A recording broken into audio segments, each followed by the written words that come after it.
Welcome friends, welcome back to my channel Aflan Saeed. Today I'm going to teach about cell membrane. In this video we have studied about cell membrane.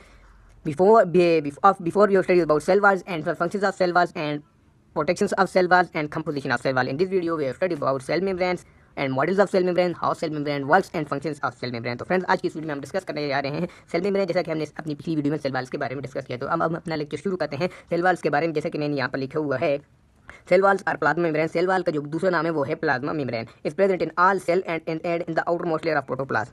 Cell wall जो है सब हर जो अंदर के ऊपर वाली layer को cell wall कहते हैं, यानी जो जिंदा एनिमल्स होते हैं उनके ऊपर वाली लेयर को सेल वॉल कहते हैं, जो प्रोटोप्लाज्म से ऊपर बनी होती है। It is the outer most layer of animal cells, यानी एनिमल सेल्स के जो ऊपर वाली लेयर होती है सेल वॉल, इसको कहते हैं। यानी जो एनिमल्स की सबसे पहली लेयर होती है सेल वॉल कहते हैं, जो प्लांट की सेल सबसे पहली लेयर्स होती है प्रोटेक्टिव लेयर, उसे सेल वॉल कहते हैं।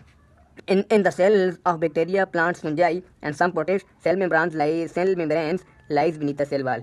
यानी इन द बैक्टीरिया, यानी कुछ बैक्टीरिया, प्लांट्स और फंजाई में जो है प्लांट, फंजाई और कुछ प्रोटेस्ट में सेल वाल जो है सेल मेम्ब्रेन जो है सेल वाल के बाद प्रेजेंट मौजूद होती है। इसके बाद अगर हम देखें, cell membrane separate the cells content from the external environment. Cell membrane का जो फंक्शन है ये सेल मेम्ब्रेन का जो फंक्शन है ये सेल कंटेंट यानी सेल्स के अंदर जो मवाद हैं उनको एक्सटर्नल एनवायरनमेंट से सेपरेट करती है, उनको एक्सटर्नल एनवायरनमेंट से सेपरेट करती है। It is a selectively permeable membrane, यानी ये सिलेक्टिवली परमिएबल मेम्ब्रेन है, यानी ये सिलेक्टिव चीज़ों को ही परमिशंस देती है आने की।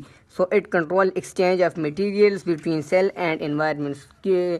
सो ये जो है कंट्रोल करती है exchange of material between cell और एनवायरनमेंट के दरमियान मटेरियल के एक्सचेंज को ये कंट्रोल करती है। It is also enables to cell and it is also enables the cells to form separate compartments within the cell in which specialized metabolic process such as photosynthesis and aerobic respiration can take place there.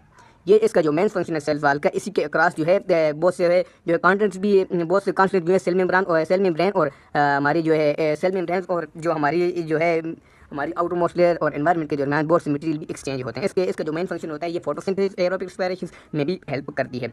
Membranes also act as receptor site for recognition hormone, neurotransmitter and other chemical.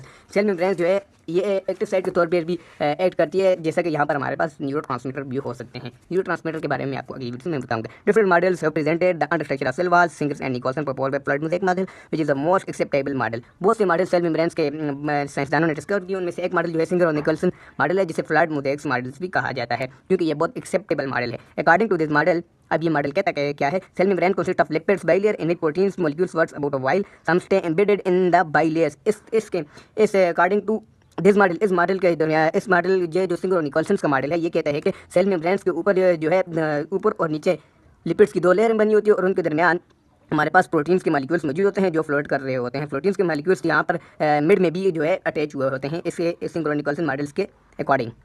इसके बाद अगर हम देखें, carbohydrate molecule are joined with proteins in the form of glycoproteins or with lipid, यानी carbohydrate molecule जो है cell membrane से attach हुए होते हैं with in the form of, यानी ये कंजुगेटेड मॉलिक्यूल्स की फॉर्म्स में, यानी ग्लाइकोप्रोटीन्स। तो फ्रेंड्स ये था हमारा लेक्चर सेल मेम्ब्रेन्स का, ये भी खत्म हुआ। तो इसके बाद अगर हम अपना नया लेक्चर शुरू करेंगे वो हमारे पास आकर। इससे पहले अगर आपने मेरे चैनल को सब्सक्राइब नहीं किया तो जरूर सब्सक्राइब कीजिए। Thanks for watching my video. अल्लाह हाफिज़।